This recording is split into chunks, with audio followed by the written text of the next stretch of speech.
des Nations Unies, et des experts dépêchés par le Conseil de sécurité de l'ONU qui renseignent sur les différents mouvements dans l'est de la République démocratique du Congo. C'est cette partie du territoire qui est dominée par une centaine au moins de groupes rebelles qui opèrent et qui font des massacres avec pour principales victimes les civils qui vivent dans cette partie. Selon ce rapport, l'Ouganda et la République démocratique l'Ouganda et le Rwanda plutôt soutiennent le groupe rebelle du M23 contre les civils dans l'est de la République démocratique du Congo. Mais le rapport va plus loin pour parler encore de ce lien-là qu'il y a entre l'Ouganda et la République démocratique du Congo, au même moment que l'Ouganda est accusé de soutenir le M23 contre les civils congolais. Le même pays a un accord militaire avec la République démocratique du Congo et intervient militairement pour combattre d'autres groupes rebelles, essentiellement les ADF, qui sont un groupe rebelle d'origine ougandaise qui cherche à renverser le pouvoir de Yoweri Museveni en Ouganda. De l'autre côté, on met encore des preuves sur le soutien du Rwanda au M23, mais aussi le rapport pointe du doigt le soutien aussi du Congo aux rebelles FDLR, le Front de libération du Rwanda. C'est donc plusieurs groupes rebelles qui bénéficient chacun du soutien d'un pays contre l'autre. Et c'est de cela que nous parlons, surtout en nous interrogeant sur le jeu trouble de l'Ouganda qui entre-temps a un accord militaire et donc qui collabore avec la République démocratique du Congo, mais qui d'un autre côté soutient un autre groupe rebelle contre cette même République démocratique du Congo. Nous en parlons avec nos invités. Je voudrais bien commencer par vous, Kokouvi Abaili Abassa. Le jeu de l'Ouganda surtout est pointé du doigt dans ce rapport. L'Ouganda, au même moment qu'il combat les ADF, soutient le M23 contre la République démocratique du Congo. Que dire face à une telle situation? Vraiment, excusez-moi, j'ai plusieurs fois intervenu sur ce sujet, sur votre plateau et ailleurs.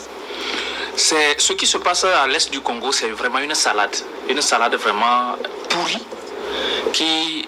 On ne comprend plus vraiment les ingrédients réels de ce mauvais plat qui est servi par ces trois pays à la face du monde.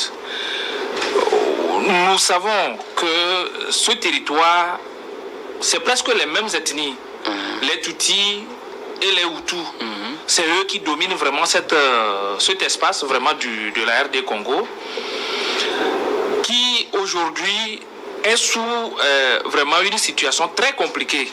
Nous savons qu'il y a plus de 8 millions de personnes, c'est 8,7 millions de personnes qui sont affectées par ce qui se passe actuellement au niveau de l'Est du Congo, qui nécessite 2,6 milliards de dollars pour cette année 2024 pour l'assistance humanitaire.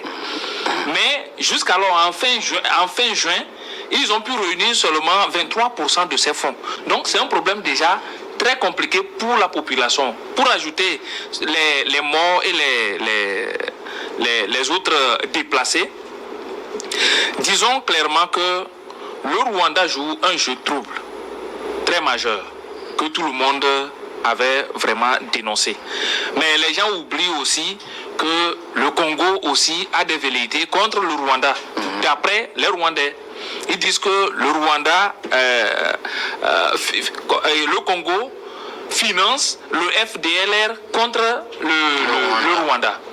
Donc, pour Paul Kagame, c'est une méfiance qu'il est en train de mettre sur le terrain pour essayer de contrôler un peu ce territoire, cette zone, afin de ne pas se faire agresser. C'est le même jeu qui est démontré aujourd'hui par rapport à l'Ouganda. Pourtant, l'Ouganda, c'est un pays quand même qui a un accord militaire, une coopération militaire avec la RD Congo pour combattre les rebelles, surtout de l'ADF, qui sont au niveau du territoire du Congo.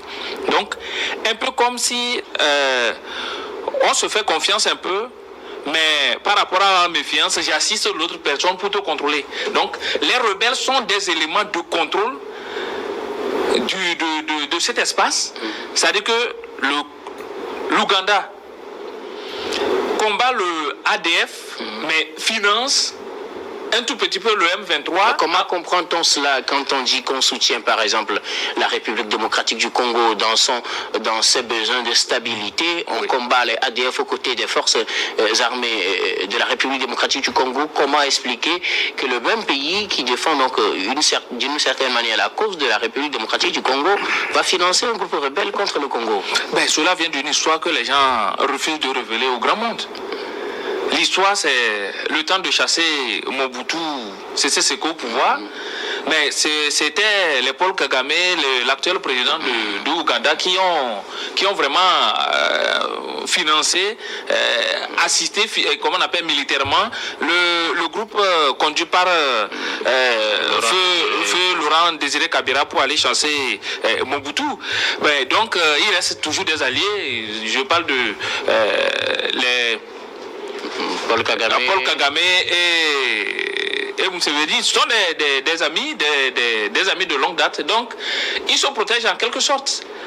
Si aujourd'hui on voit la main de l'Ouganda dans le M23, c'est-à-dire que l'assistant du Ouganda à M23, cela veut dire que il vient juste l'assistance indirectement à Paul Kagame qui veut protéger son territoire contre les FDLR. Donc c'est quelque chose de vraiment très compliqué que il faut vraiment qu'ils aillent vraiment à une assise dans cette région, surtout les trois pays, pour essayer de trouver une solution militaire, mais aussi diplomatique et humanitaire, pour essayer de soulager un tout petit peu cette population vraiment exposée à des conséquences vraiment très majeures. Il faut lire dans les rapports pour comprendre qu'il y a des violences vraiment, que ce soit des violences physiques ou comment on appelle morales sur la population. La population ne demande pas ça. Mais chacun d'entre eux dit, ce rebelle dit, par exemple, le rebelle FDL dit qu'ils sont en train de protéger les Hutus. Mais les autres rebelles, M23, disent qu'ils sont en train de protéger les Tutsis. Mais vraiment, on se dit, mais ces deux populations qui, normalement, vivaient ensemble, des gens ont trouvé des idées vraiment de les manipuler, sont attaqués entre-temps au niveau du Rwanda. Mais ils se retrouvent aujourd'hui, la guerre là s'est transportée à l'est de la République du Congo. Mais ça se joue d'une façon interposée où ce sont les États maintenant qui soutiennent des groupes rebelles. Vraiment, c'est trop mal. Comme je l'ai dit au début, c'est une salade vraiment très pourrie qu'il faut vraiment essayer de jeter dans la poubelle, en fait. Louis Kamako, l'Ouganda est cité dans ce nouveau rapport. Je rappelle que c'est un rapport semestriel que font les experts du Conseil de sécurité de l'ONU sur la situation sécuritaire dans la République démocratique du Congo. Et pour ce qui concerne l'est de ce pays, trois pays essentiellement sont cités: la République démocratique du Congo elle-même, le Rwanda, mais aussi l'Ouganda. Quant à la République démocratique du Congo, on l'accuse de soutenir les rebelles FDLR contre le Rwanda. Le Rwanda est accusé de soutenir les rebelles du M23 contre la République démocratique du Congo, et l'Ouganda, qu'on ne citait pas vraiment dans cette affaire, est aujourd'hui cité de soutenir les rebelles du M23, alors qu'on sait que l'Ouganda avait un accord qui a été signé depuis décembre 2021 avec la République démocratique du Congo, accord qui permet aux soldats ougandais d'opérer sur le sol congolais contre les rebelles ADF, qui sont aussi une menace pour l'Ouganda. Oui, ça veut dire tout simplement que la situation elle est confuse et ça nous amène à poser les vraies questions, les questions pertinentes. L'une, par exemple, qui se résume en fait à qui profite la guerre en Est du Congo. Je pense que c'est la question pertinente à laquelle nous devons essayer de répondre. Et je crois que pendant longtemps, on a dit que les instigateurs ou bien ceux qui souhaitent que cette guerre-là ne prenne jamais sont ailleurs. Et c'est eux qui profitent justement de cette guerre-là. Je ne veux pas, nous sommes sur un plateau international, je ne veux pas attaquer qui que ce soit ici. Mais je crois que ça fait déjà plus de 30 ans que cette histoire dure. Et quand vous revisitez les documents, vous allez justement vous rendre compte que tout ce qui se joue là-bas en des Congo est décidé ailleurs. Et maintenant, quand vous voyez que celui qui est censé, ou bien celui qu'on supposait être le sauveur, le Messie, aujourd'hui se transforme en bourreau, ça inquiète. Et ça vous parlez de l'Ouganda? De l'Ouganda, justement, parce que quand le rapport nous parle d'appui en renseignement et de passage de troupes du M23, je pense que c'est dangereux. Ça veut dire que depuis là, ils ont été tous tapis dans l'ombre. Ils ont été tous ceux-là qui sont dans l'ombre et qui essaient justement de travailler pour que la crise perdure. Maintenant, quand vous voyez, c'est vrai que c'est un rapport, on l'a toujours dit depuis très longtemps, le Rwanda était toujours pointé du doigt et arrivé à un moment donné, tout le monde était obligé de l'accepter comme étant une réalité. Maintenant, le nouveau rapport, je crois que tu l'as dit, c'est la surprise, c'est-à-dire que c'est le visage découvert de l'Ouganda qu'on est en train de remarquer. Et c'est déplorable en fait. Donc c'est pour ça que je dis que on devrait plutôt chercher à connaître en fait celui à qui cette guerre profite. Mais quand vous voyez aujourd'hui, je pense que la situation en Inde et au Congo est catastrophique en fait. On parle de milliers de déplacés et des millions. Actuellement, c'est 7,6 millions. Voilà, donc je pense que sont déplacés. Il faut qu'arriver à un moment donné, on essaie de trouver les solutions. Parce que ce rapport de l'ONU, moi, ce que je déplore, vous avez parlé d'un rapport semestriel, ça veut dire qu'il y a eu des rapports précédents. Bien sûr. Et dans lesquels on a toujours indexé le Rwanda. Maintenant, qu'est-ce que l'ONU fait pour que cette crise-là cesse? Qu'est-ce que l'ONU fait pour que la crise ne s'enlise pas? Je pense qu'il faut aussi essayer de répondre à cette question. Quand vous voyez aujourd'hui, c'est vrai que la situation se complique même, ou bien les taux se serrent autour de la aide des Congo, mais parce que vous savez que le pays est entouré de 9 frontières. Et sur les 9 frontières, il y a 7 pays dont ceux qui sont au pouvoir sont installés par l'armée. Et du coup, dans leur pays également, ils se battent justement pour la stabilité de leur pays. Donc ça veut dire que chez eux également, c'est pas la tranquillité, la sécurité n'est pas de mise. Donc c'est difficile pour eux d'envoyer des soldats aller combattre le M23.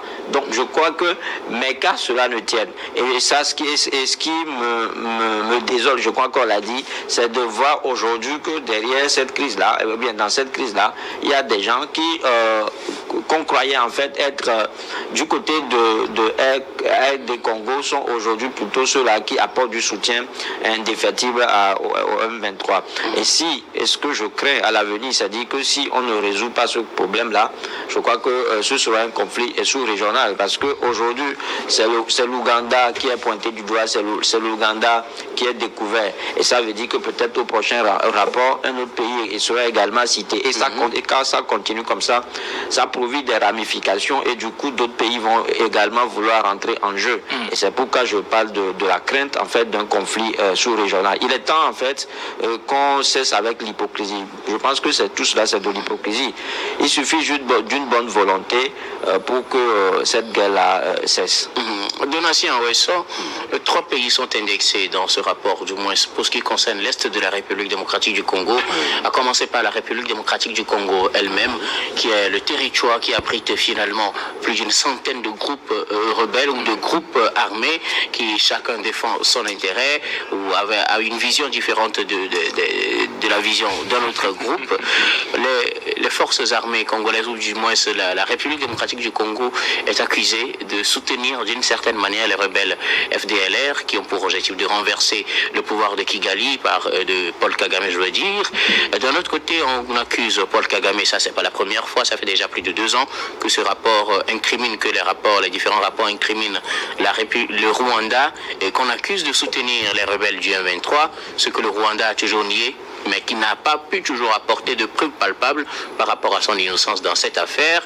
Mais la surprise cette année, ou du moins pour ce semestre, c'est l'Ouganda qui est cité comme partie prenante, pas en combattant aux côtés de la République démocratique du Congo, comme on le sait officiellement, puisqu'il y a un accord qui lie les deux parties, mais l'Ouganda est pointé du doigt comme étant aussi un soutien au M23, un soutien surtout en renseignement, et aussi que le pays servirait de couloir pour les militaires rwandais qui passeraient par l'Ouganda avant d'aller en République démocratique du Congo pour commettre leur forfait.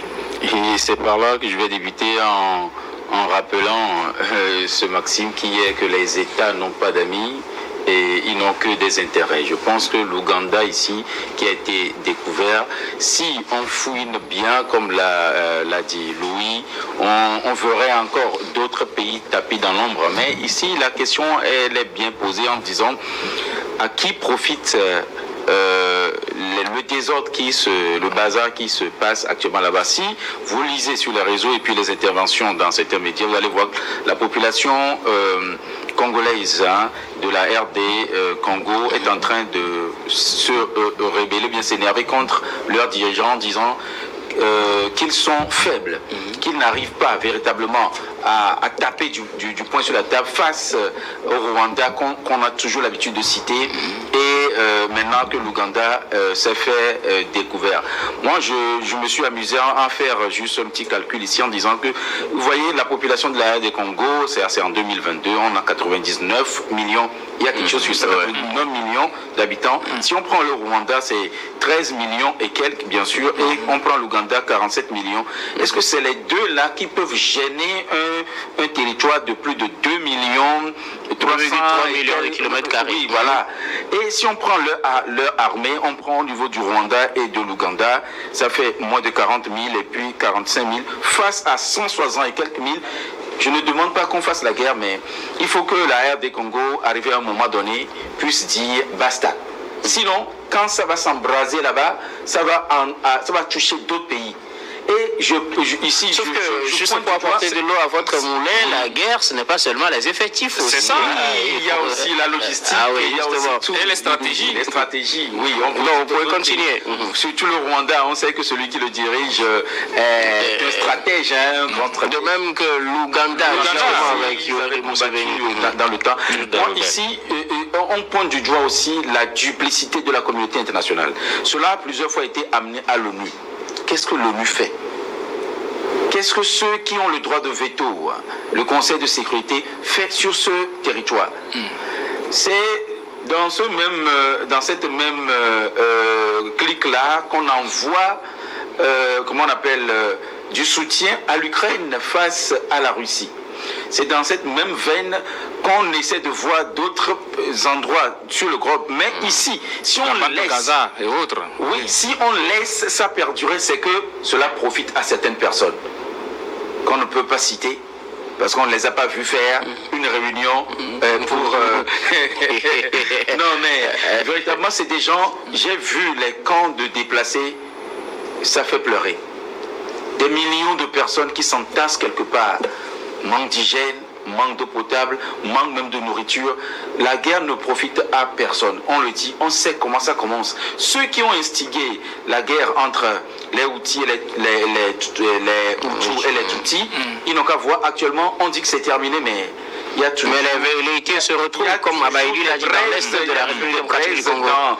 Les centres qui sont là. Donc, quand il y a ce qu'on appelle la guerre, il ne faudrait quand même pas qu'on puisse applaudir. Il faut que ces dirigeants-là, ce sont des hommes d'État, ces trois personnes, Tshisekedi, Yoweri Museveni et Kagame, puissent s'appeler en gentleman, puissent se retrouver et parler. Mais moi, je suis en train de voir des velléités de sécession. Moi, je suis en train de voir que comme si on veut avoir une sécession de l'Est, de la RDC, pour pouvoir en créer un État. C'est l'idée que moi je suis en train de faire. On veut, ce serait vraiment du fourre-tout. On voudrait, parce que peut-être l'endroit là aurait, vous voyez, les cobaltes, l'uranium, etc. Tout ce qu'il y a dans le sous-sol. Parce que la RDC, c'est le poumon. Quand on parle de l'Afrique en termes de ressources, c'est un poumon. Un pays à près de 3 millions de kilomètres carrés, c'est très grand. Donc que ces trois dirigeants fassent le gentleman qu'ils s'appellent. Que des médiations ont été, mais ça n'a pas abouti. Eux-mêmes, comment est-ce que quelqu'un va vouloir vous soutenir devant et c'est cette même personne derrière qui vous tacle? C'est un peu incongru et incompréhensible que l'Ouganda joue à ce jeu-là. C'est pas normal, vous aidez les gens à combattre le M23, mais après, c'est vous-même qui financez encore d'autres groupes rebelles pour attaquer ce même pays que vous étiez venu aider. Qu'est-ce qui me prouve que vous ne torpillez pas même cette aide à l'encontre du M23? Qu'est-ce qui ne prouve pas que vous pourrez même piéger les soldats que vous êtes en train d'entretenir pour aller combattre les groupes rebelles? C'est pas bien. Et en faisant ça, les Occidentaux et les autres ne nous respecteront pas. Ils vont toujours dire l'Afrique, c'est là où on jette tout. Alors que c'est ici le berceau de l'humanité. Et c'est le futur de l'humanité. C'est ici les gens viendront quand ils auront tout épuisé chez eux. On voit les calamités qui se passent là-bas. Alors, rapidement, parce que l'Union internationale, et quand tu parles d'Occident, je me demande, c'est pas eux d'abord qui téléguisent cette guerre. Vous aurez pu lire entre les lignes le fameux Funbu des joueurs congolais à la dernière CAN, où avec un geste, justement, et au même moment, dans le pays se déroulaient des manifestations au cours desquelles les jeunes Congolais ont pris à partie les ambassades, disant où les jeunes Congolais accusaient les ambassades d'un silence coupable. Donc ça veut dire qu'arrivé à un moment donné, tout le monde voit clair dans cette histoire-là. Mais sauf que est-ce que tout le monde voit réellement clair? Parce que la République démocratique du Congo aussi n'est pas exempte de soupçons.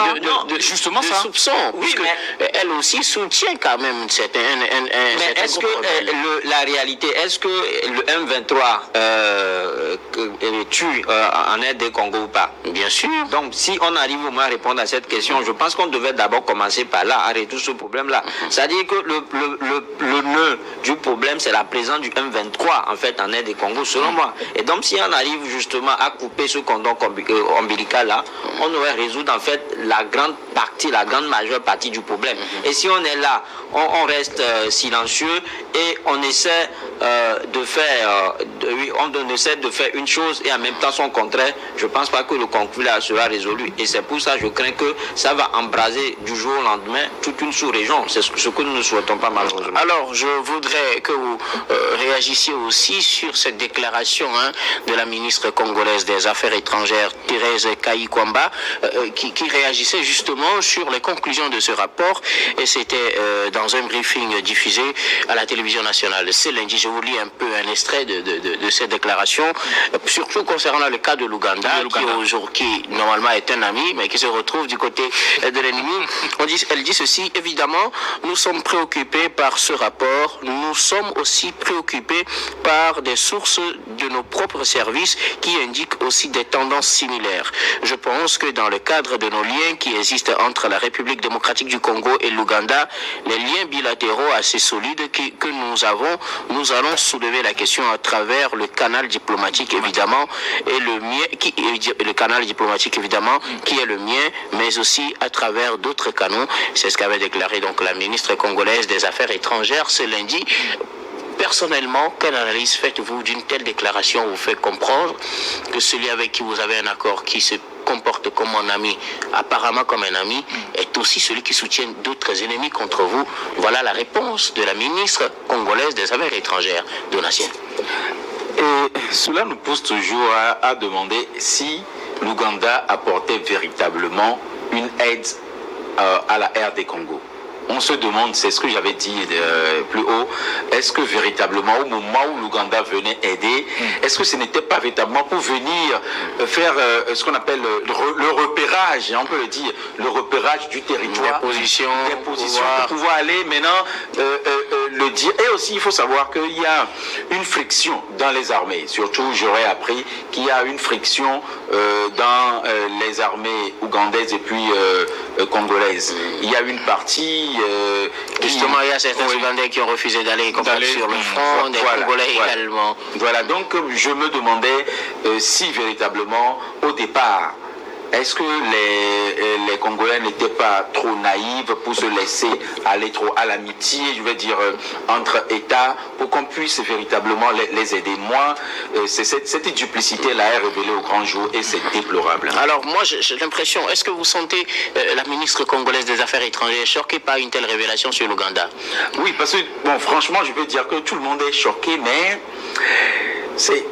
Des gens, on n'en revient pas, parce que quelqu'un qui travaille avec vous, quelqu'un qui vous apporte son soutien sous vos yeux, vous apprenez demain que c'est cette même personne qui entretient votre destruction derrière, même si des services de renseignement vous fournissent quelques informations, vous êtes surpris.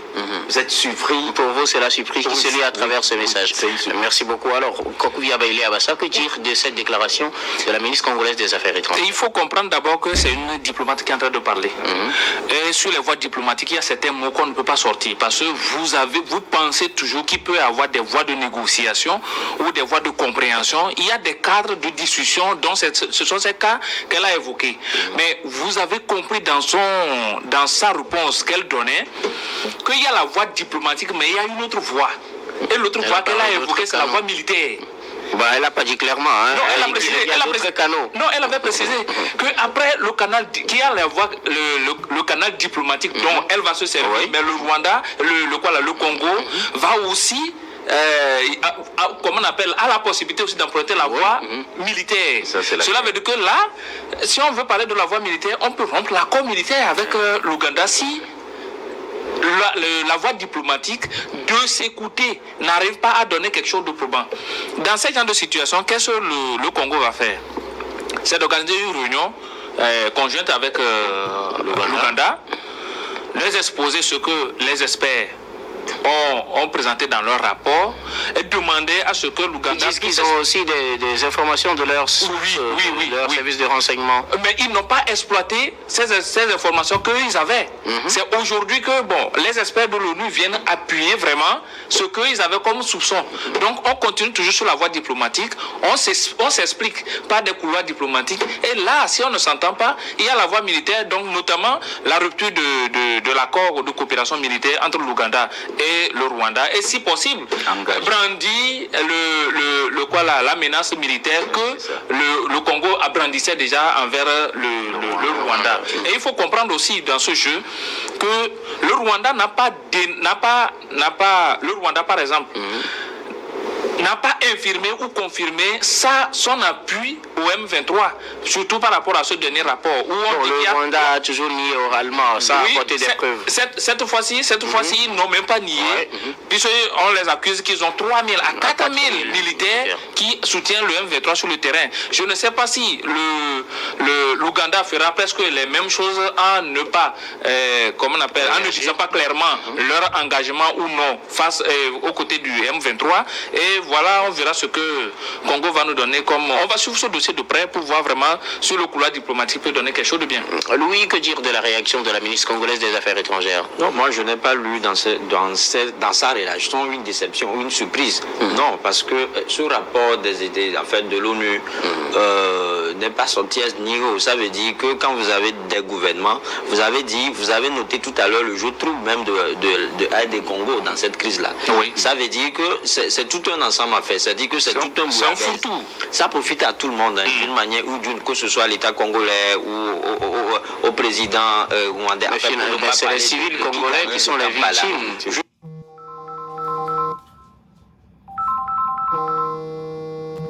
Justement, et puis ça ne leur fait ni chaud ni froid, parce que là, il y a aussi la question politique qui s'y mêle. À chaque fois que cette guerre se passe, je pense que Félix Tshisekedi a joué sur ça pour ça. Donc ça veut dire que c'est un moyen politique également. Il y a des enjeux politiques en fait qui rentrent dans l'affaire. Et donc c'est pour ça que je dis que ça profite aussi bien à l'État congolais qu'à ces pays frontaliers là qui hier étaient des amis qui aujourd'hui sont devenus des ennemis. En fait, c'est pour ça je dis que la diplomate n'a pas été surprise. Il savait en quelque sorte que la situation était d'une manière ou d'une autre complexe ou confuse, mais parce qu'elle est entretenue par des gens avec qui ils ont des acquaintances. C'est pour ça. Et parce que vous n'êtes pas dans un pays, comme la RD Congo et ne pas avoir un renseignement sophistiqué. Ça veut dire qu'au sein du gouvernement, ils savent en fait ceux qui aident réellement la RD Congo à combattre le M23 et ceux qui ne l'aident pas. Donc c'est pour ça. Surtout que Corneille Nangaa, par exemple, est actuellement en Ouganda. Voilà, un ex-patron de la CENI qui se retrouve chef rebelle.